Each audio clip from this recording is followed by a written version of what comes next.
या गुरु कौन है संसार में? कृष्णम वंदे जगत गुरुम। ये सारे विश्व के गुरु हैं, ये जगत गुरु हैं, इनसे बढ़िया कोई गुरु नहीं। मैं ठाकुर जी से संबंध बनाने की जब बात आती है ना, मेरे को दो संबंध सबसे बढ़िया लगते हैं, या तो सखा का और या फिर गुरु का। ठाकुर जी को या तो अपना गुरु मान लो या फिर उनको अपना सखा मान लो। ये दो संबंध अति प्रिय हैं। अर्जुन के भगवान गुरु भी हैं और अर्जुन के भगवान सखा भी हैं। इन्हीं को गुरु बना लो, इन्हीं को सखा बना लो, फिर संसार रूपी महाभारत युद्ध के तुम विजेता बन जाओगे।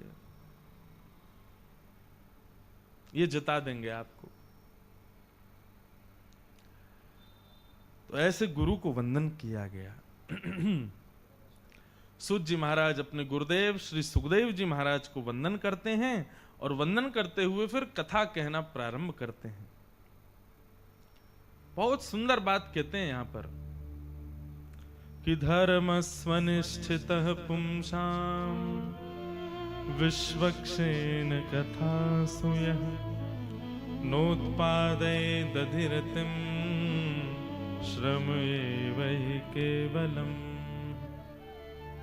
सूत जी महाराज कहते हैं बहुत सुंदर बात, जानने योग्य, समझने योग्य और सदैव स्मृति में रखने योग्य बात।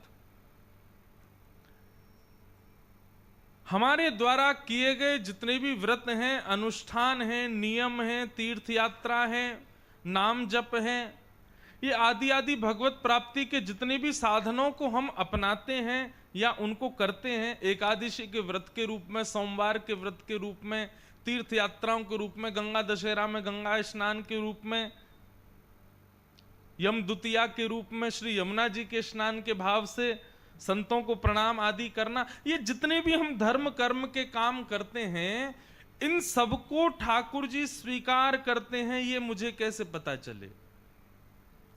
मैंने शंकर जी पर हर सोमवार बिल्वपत्र चढ़ाया, हर मंगलवार हनुमान जी पर चोला चढ़ाया, हर शनिवार शनि महादेव के ऊपर जाकर के तेल चढ़ाया। ये इतने सब नियम मैंने सब किए।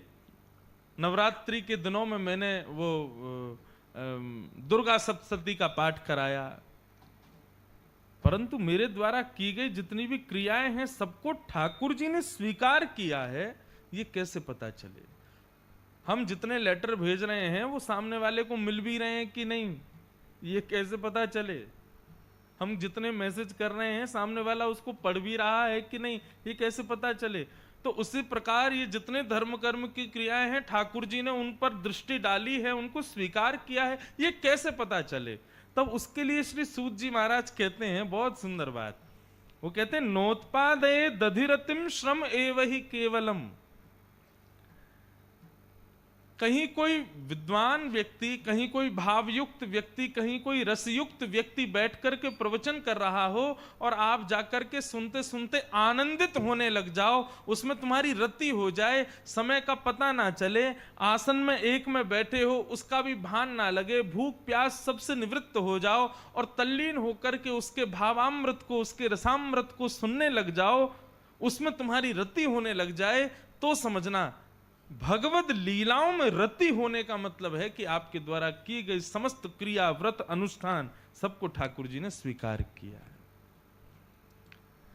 और यदि आप किसी के सत्संग में गए और वहां जाकर के आप बार बार फोन देख रहे हो, व्हाट्सएप खोल रहे हो, पानी की इच्छा हो रही है, कोई चाय पिवा जाए ये इच्छा हो रही है, कभी यूं बैठ रहे हो, कभी ऐसे बैठ रहे हो, कभी पैर फैला के बैठ रहे हो, कभी मन हो रहा है नेक बाहर घूम घाम के आ जाएं, फिर आके बैठ जाएंगे, कब बजेंगे 6, कब जाएंगे महाराज जी, ऐसी स्थिति बार बार। ये उच्चाटन यदि कथा में, सत्संग में या किसी भाव रसिक के सुंदर भावों को सुनने में यदि उच्चाटन बना हुआ है, कौन क्या पहन के आया है, कौन कैसे आया, इसकी शॉल कितनी महंगी है, इसका चश्मा कितना बढ़िया वाला है, इसका परफ्यूम कैसा है, इसके इत्र की सुगंधी कैसी है, इन सब चीजों में तुम्हारा मन यदि भटक रहा है सत्संग में बैठ के भी, तो समझना आपके द्वारा किए गए व्रत, अनुष्ठान, नियम, जप आदि जो कुछ भी हैं वो सब केवल श्रम एव हि केवलम, वो केवल आपके द्वारा की गई व्यर्थ की मेहनत है। ठाकुर जी ने उसको स्वीकार नहीं किया।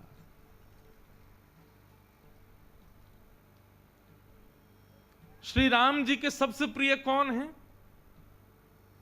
श्री हनुमान जी महाराज। और उन हनुमान जी महाराज के प्रसंग में क्या आता है? प्रभु चरित्र सुनवे को रसिया, राम लखन सीता मन बसिया।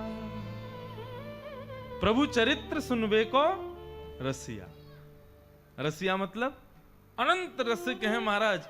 इस समय अगर ठाकुर जी कथा चल रही हो ना, हनुमान जी के लिए प्रसंग आता है कि श्री हनुमान जी महाराज कथा में बैठे हों और कथा में बैठ कर के भाव में आ गए हों, नेत्रों से अश्रुधार बह रहे हों और भाव में कह रहे हो हे राम, हे रघुनाथ, हे राघव। इस प्रकार भाव में तल्लीन श्री हनुमान जी हो जाएं और उसी बीच राम जी यदि आ जाते हैं और राम जी आकर के कहते हैं अरे हनुमान मैं आ गया हूं, अब रो मत। तो हनुमान जी कहते हैं अभी 2 घंटे की कथा रह गई है ना, बाहर जाके बैठो आप, अभी पहले कथा सुन लूं मैं और कथा सुनने के बाद फिर आपसे मिलूंगा। मतलब श्री हनुमंत लाल जी को ठाकुर जी की लीला सुनने में इतना सुख मिलता है कि यदि उस लीला के बीच में ठाकुर जी भी आ जाए ना, तो हनुमान जी कहते हैं थोड़ी देर साइड में बैठो आप, आपकी पहले लीला सुन लूं मैं, आपके पहले चरित्र सुन लूं मैं। किसी ने बहुत अच्छी बात कही है, बोले ठाकुर जी आपके दर्शन से प्रिय आपके लीला का श्रवण है। क्यों?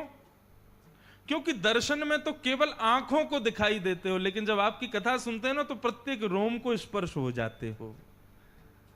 ऐसा लगता है कि प्रत्येक रोम ने आपका दर्शन किया है। आपकी कथा में वो ताकत है भगवान, ये कोई और नहीं कहता है, ये श्री ध्रुव जी महाराज कहते हैं भागवत में।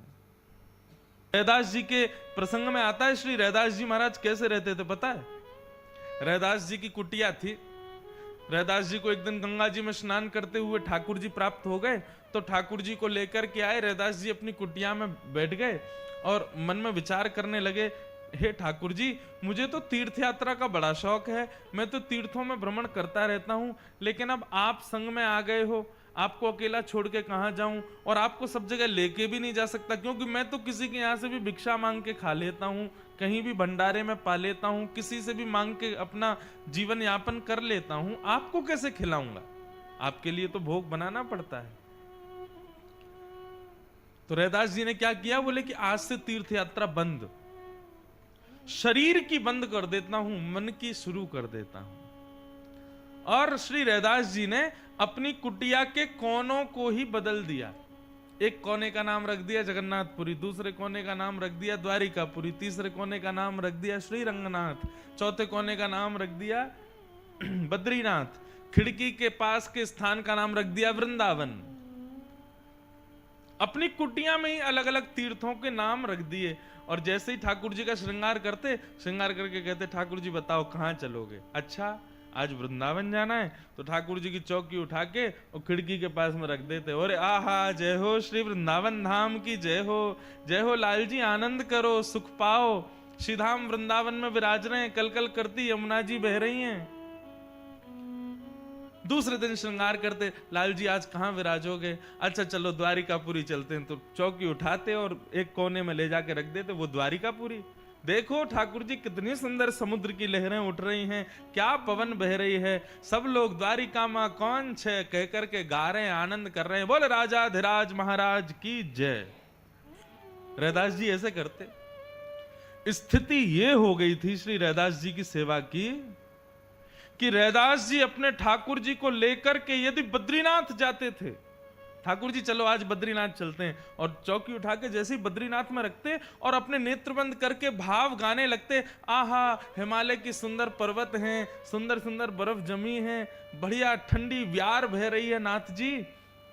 रैदास जी अपने मन में चिंतन करके ठाकुर जी को जिस तीर्थ में ले जाते अपनी कुटिया में, उनके गांव का मौसम वैसा ही हो जाता था। स्थिति ये हो गई कि महाराज जेठ के महीने में और रैदास जी के गांव के लोग सॉल पहन करके घूम रहे हैं, और कोई पूछता है अरे भैया जेठ का महीना तुम्हारे यहाँ इतनी ठंड क्यों पड़ रही है? बोले आज रैदास जी अपने ठाकुर जी को बद्रीनाथ ले गए, इसलिए आज बद्रीनाथ का मौसम प्रकट हुआ है। वास्तव में चित्त वृत्ति जहां है देह वहीं है, और देह वृंदावन में लेकिन चित्त वृत्ति कहीं और है। तो ऐसे वृंदावन में रहते हुए भी आप वृंदावन में नहीं हो।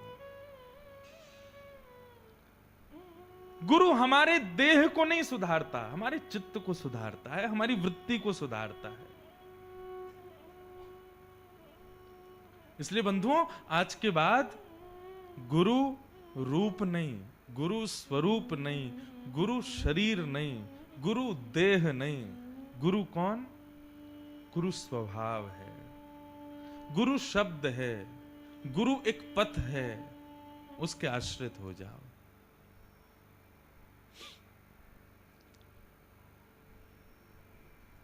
गुरु के प्रति सबसे अच्छी दक्षिणा यदि कुछ है ना, एक ही है, विश्वास, भरोसा। श्री सूरदास जी महाराज कहते हैं, भरोसो दृढ़ इन चरणन के, भरोसो दृढ़ इन चरणन, दृढ़ भरोसा अपने गुरु के प्रति, उनके चरणों के प्रति।